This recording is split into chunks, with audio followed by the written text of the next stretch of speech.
100% हुई है, जैसा लग रहा है, समझे ना।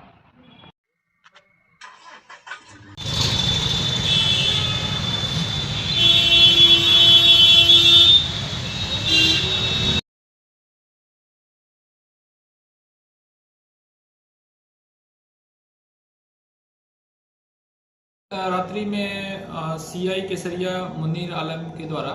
रात्रि गश्ती चेकिंग में बाहर निकला गया था और उसी क्रम में पाया गया कि केसरिया थाना अंतर्गत जो 2 डायल 112 की गाड़ी है वो अपनी ड्यूटी पे मौजूद नहीं थे और किसी निजी व्यक्ति के घर के सामने जो है ये दोनों गाड़ी लगी हुई थी और ड्यूटी से ये जो है पदाधिकारी और सभी जो फोर्स था वो एब्सेंट थे और इसके संबंध में मुझे रिपोर्ट किया गया था सीआई केसरिया के द्वारा और इसमें तत्काल कार्रवाई करते हुए जो दोनों पदाधिकारी हैं उनको निलंबित किया गया है और एसडीपीओ चकिया को इस पूरे मामले की जांच करते हुए 24 घंटे में रिपोर्ट समर्पित करने